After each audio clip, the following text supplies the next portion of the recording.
네, 하나님 말씀 창세기 50장 22절에서 26절 말씀입니다.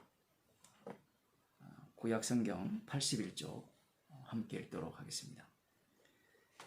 요셉이 그 아비의 가족과 함께 애굽에 가하여 110세를 살며 에브라임의 자손 3대를 보았으며 므낫세의 아들 마길의 아들들도 요셉의 스라에서 양육되었더라. 요셉이 그 형제에게 이르되 나는 죽으나 하나님이 너희를 근고하시고 너희를 이 땅에서 인도하여 내사 아브라함과 이삭과 야곱에게 맹세하신 땅에 이르게 하시리라 하고, 요셉이 또 이스라엘 자손에게 맹세시켜 이르기를 하나님이 정녕 너희를 근고하시리니 너희는 여기서 내 해골을 메고 올라가겠다 하라 하였더라.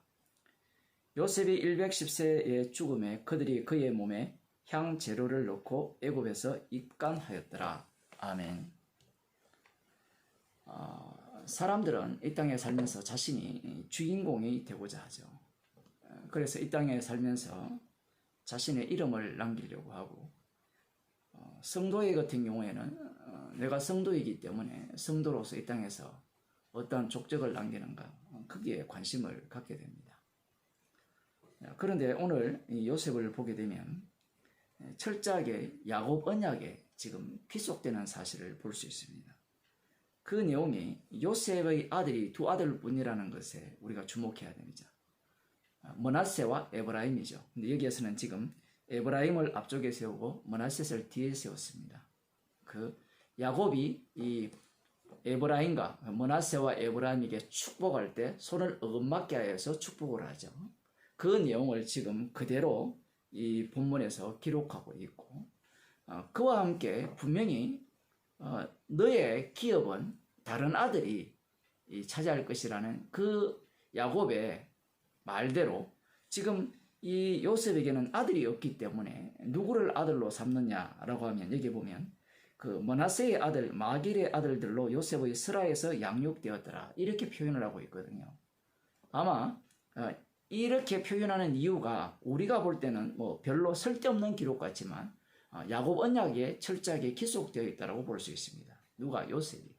자, 그러면서 요셉이 그 형제들에게 이렇게 말합니다. 나는 죽으나 하나님이 너희를 근고하시고 너희를 이 땅에서 인도하여 내사 아브라함과 이삭과 야곱에게 맹세하신 땅에 이르게 하시리라 하고, 이 요셉의 말을 들여다보게 되면 하나님께서 너희들을 살피신다는 거죠. 사실 출애굽기에 보면 여호와 하나님께서 아브라함과 이삭과 야곱에게 하신 언약을 기억하사 이스라엘 백성들을 건념하셨더라, 이런 내용이 나오거든요. 사실은 이스라엘 자손들은, 그 요셉의 형제들은 이 아브라함과 이삭과 야곱에게 맹세하신 그 땅에 이르게 하겠다는 하나님의 약속에는 별로 관심이 없어요.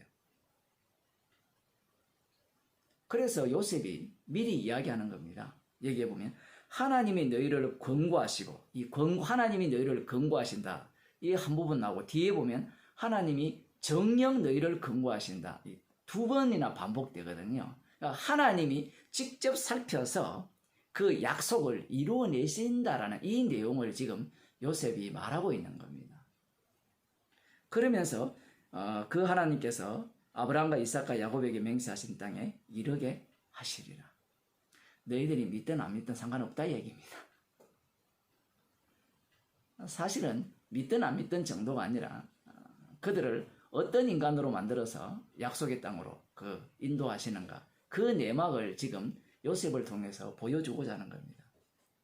그러면서 요셉이 또 이스라엘 자손들에게 맹세시켜 이르기를 하나님이 정녕 너희를 근고하시리니 너희는 여기서 내 해골을 메고 올라가겠다 하라 하였더라. 그 이스라엘 자손들에게 명령을 합니다. 맹세시킵니다. 나의 해골을 메고 올라가겠다 하라.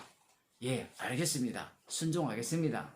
지금 그런 이야기인 것 같지만 그 앞부분에 보면 역시 똑같습니다. 하나님이 정녕 너희를 근고하시니. 이들은 요셉의 해골을 메고 약속의 땅, 그 세겜에 장사할 마음은 없습니다. 그러나 이 하나님께서 정녕 이들을 근고하시기 때문에, 아브라함과 이삭과 야곱에게 하신 그 약속을 이루시기 때문에 이들은 요셉의 해골을 메고 거의 400년 후죠. 이 전체를 합해서 430년 정도가 된다고 하는데 그 이후에 이제 약속의 땅으로 올라가게 된다라는 사실입니다. 그러면서 요셉이 110세의 죽음에 그들이 그의 몸에 향재료를 넣고 애굽에서 입간하였더라. 이렇게 말합니다. 자, 요셉은 이 땅에 꿈을 갖고 이렇게 보냄을 받아서 자기의 역할을 다했습니다. 그 역할을 마지막으로 어떻게 하느냐라고 할 때는 자신의 해골을 무슨 증거로 삼느냐라고 할 때는 하나님께서 아브라함과 이삭과 야곱에게 하신 그 약속을 성취하는 증거물로 삼는다는 겁니다.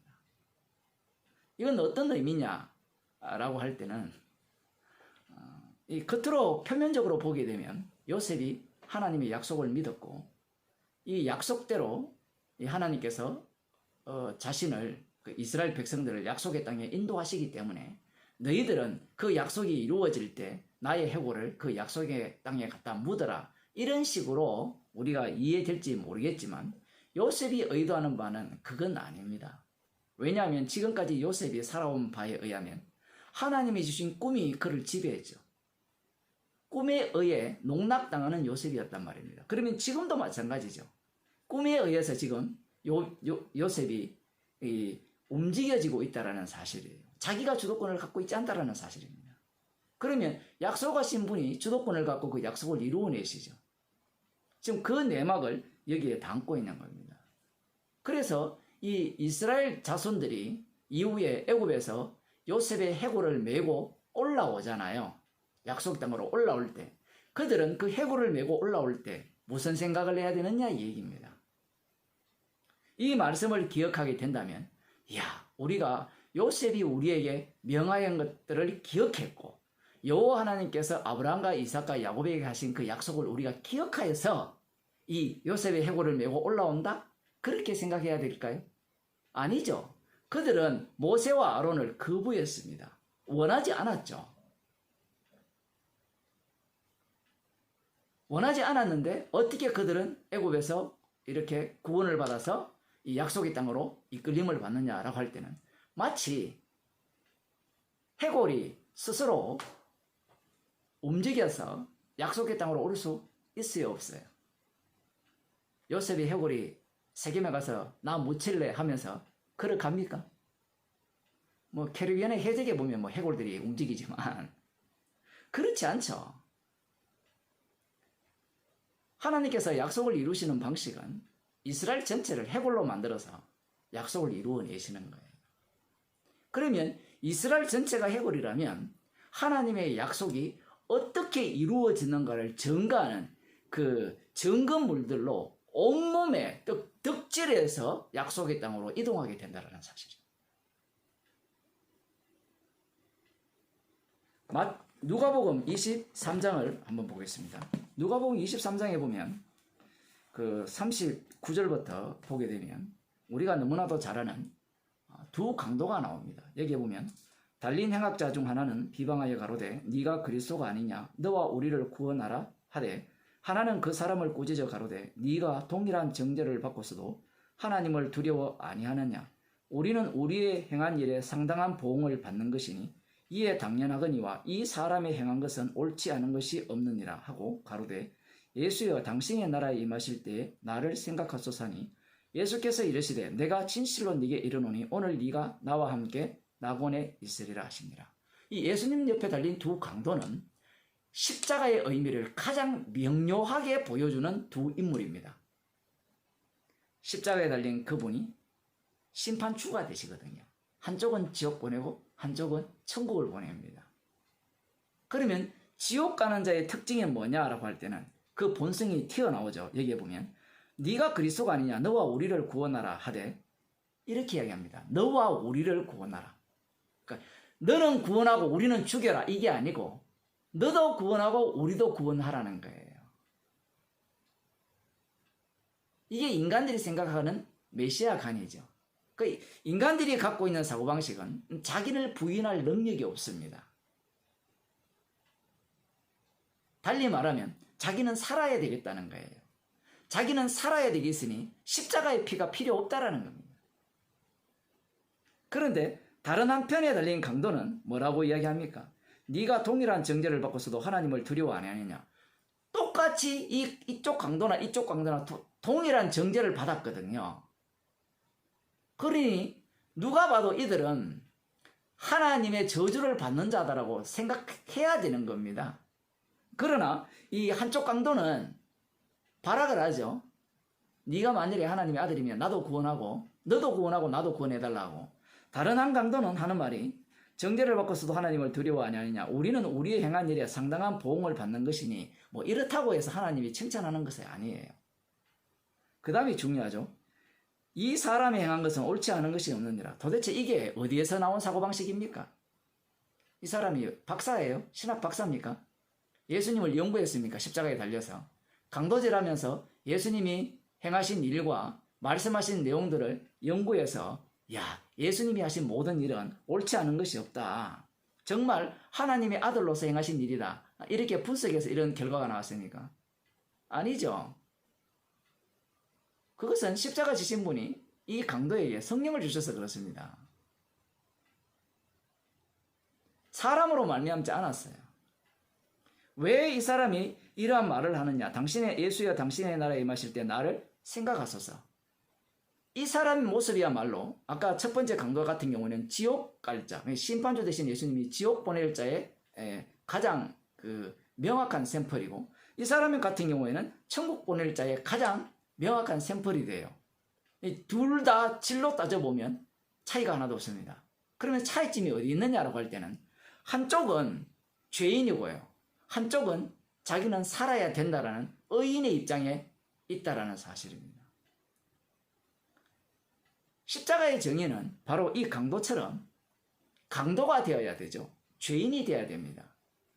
그래야 이 십자가의 의미를 가장 명료하게 전가할 수 있는 정인의 모습을 보이기 때문에 그래요. 예수님께서 죄인을 부르러 오셨다 했죠. 그 이유가 무엇이냐 할 때는 십자가 지신 분이 구원자 되시고 십자가 지신 분이 심판주가 되시기 때문에 그래요. 그렇다면 구원받는 자들은 이 긍휼의 그릇으로서 십자가의 의미를 가장 돋보이는 역할을 감당하게 됩니다. 그 역할을 가장 잘 보여준 인물이 바로 예수님 옆에 달린 강도예요.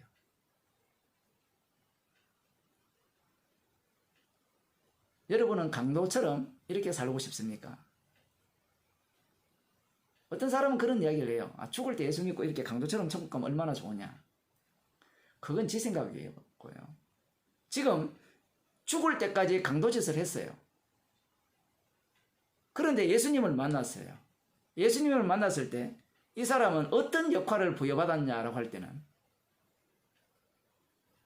강도짓 하다가 예수님과 함께 옆에서 십자가에 못 박혀 죽는 그 역할을 부여받으면서 자기의 인생이 바로 해골 같은 인생, 십자가의 피를 가장 잘 전가하기 위한 죄인의 모습을 할 수 있는 그 역할로 부여받은 거예요. 요셉도 마찬가지죠. 요셉의 역할이 그런 겁니다. 에스겔 37장에 보면 가장 바짝 마른 뼈, 생기가 없죠. 물기 하나 없는 그 뼈가 살아서 살이 붙고 군대가 되잖아요. 요즘 교인들은 그렇게 군대 만들어 놓으니까 지잘난 줄 알고 지자랑하고 있는데, 그러니 십자가를 걷어차버리죠. 오늘 제가 방배동 목회자 모임에 십자가 복음을 전하니까 저런 쓰레기 같은 얘기를 왜 듣냐고 그런 소리를 했다는 사람이 있는데, 맞는 말이죠. 예수님을 쓰레기통에 집어넣어서 버렸잖아요. 이 세상에서는 필요 없는 인간. 왜 필요 없어요? 방금 너도 구원하고 나도 구원해야 되는데 예수님의 십자가는 어떤 십자가예요? 예수님의 이름만 돋보이게 하는 십자가. 그는 흥해야 되고 나는 쇠해야 되는 그러한 십자가이기 때문에 이 선악과를 따먹은 인간에게는 용납할 수 없는 메시아죠. 요셉을 통해서 지금 주님께서 하시고자 하는 말씀은 이스라엘이라는 자체가 언약을 실어 나르는 그 역할을 부여받은 그러한 배역들이라는 사실이에요. 그 배역들의 특징이 뭐냐? 해골이라는 사실입니다. 우리들은 이미 그리스도 안에서 구속을 받은 자들이죠. 구속을 받았기 때문에 우리는 역할을 받았습니다. 사명을 부여받았죠. 무엇을 증거할 사명? 십자가에서 다 이루셨다는 것을 증거할 사명을 부여받았어요. 그래서 우리는 이 땅에서 해골로서 사는 겁니다. 해골로서 살면서 십자가의 완료성을 가장 명료하게 보여주는 그런 역할로서 살아가는 거죠. 그래서 주님은 날마다 우리들을 죄인 만드셔서 십자가의 피 공로만을 자랑케 하시고 그 사랑의 깊이와 넓이와 높이를 길이를 알아가게 하시는 그 놀라운 은혜 속에 우리를 살게 하신다는 사실입니다. 이미 주님께서 우리에게 주신 그 역할들이 다 정해져 있습니다. 은혜의 분량대로 주셨기 때문에. 그러니 거기에 대해서 불만을 가질 필요도 없고 화낼 이유도 없어요. 설교 한번 하고 그만하라면 그만하면 돼요. 그게 역할입니다. 목사가 아무것도 아니잖아요. 목사 안 하면 되잖아요. 장로가 뭡니까? 아무것도 아닌데. 그까지만 하라면 그까지만 하면 되는데 우리의 마음은 객기를 부리게 되잖아요. 내 역할은 이걸로 끝나면 안 돼. 쓰레기 취급받으면 안 돼. 예수님이 추방당했는데 자기는 새로운 꿈을 꾸고 있죠. 복음을 안다는 미명하에 나의 이름을 내세우고 싶고 내 이름을 높이고 싶고 그렇게 하고 싶어 하는 겁니다. 해골이기를 싫어하는 거죠. 주님께서는 자기 백성을 날마다 해골로 만드셔서 십자가의 증인으로서 그 피만을 자랑하게 하십니다. 기도하겠습니다. 하나님 아버지, 우리의 인생을 십자가만을 증거하는 죄인으로 날마다 만드셔서 주님의 하시는 그 일들만을 드러내게 하심을 감사드립니다. 우리가 어떤 역할을 부여받았든지 주님의 십자가 피를 증거하는 증인으로서 감사하는 인생이 되게 하여 주시고 나만의 소망을, 나만의 꿈을 따로 챙기는 인생이 아니라 죄인을 부르신 그 주님의 죽으심을 담대히 자랑하며 증거하며 주께서 살게 하시는 그때까지만 살며 주의 증인으로 살게 하옵소서. 예수님 이름으로 기도드리옵나이다. 아멘.